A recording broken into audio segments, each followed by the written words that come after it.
One of the key clues in the Paris attacks probe is a Syrian passport found next to the body of one of the suicide bombers. The question being asked now is whether one of the terrorists could have entered Europe as a refugee.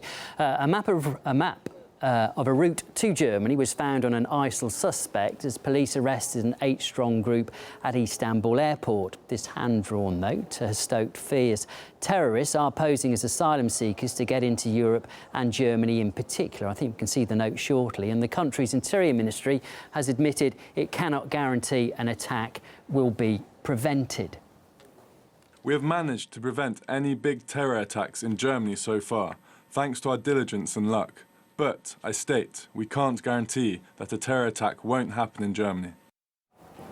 In a sign of the growing anti-refugee sentiment in Germany, around 1,500 marched in the town of Magdeburg against Chancellor Merkel's policies towards asylum seekers. The organisers of the protest accused her of damaging the German nation by accepting refugees and opening borders to, quote, invite terror.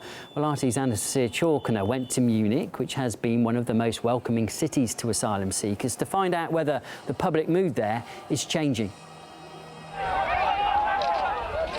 As the EU scrambles to figure out how to handle the tsunami of refugees it now has on its hands, while at the same time having turned to a new chapter of a Europe in a state of tension and alert following the Paris attacks, Western politicians have been quick to point out that connecting the dots between terrorism and the refugee crisis should not be done.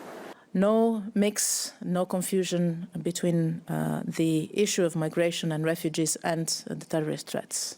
Any mix, any confusion would be extremely dangerous. Many of these refugees are the victims of terrorism themselves. That's what they're fleeing.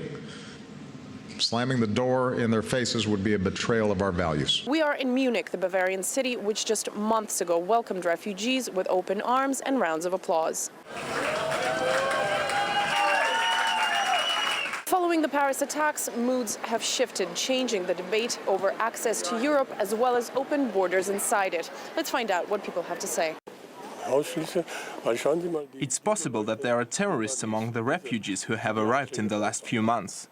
They could be hiding in the crowds that are entering Germany and other countries and meeting with their contacts when they arrive to plan terrorist attacks. It's just a matter of time before they show their true face. When extremist groups need them, they will be called to action. You never know when. The best thing would be just to stop people coming all together. Anastasia Chorkina, RT, Munich, Germany.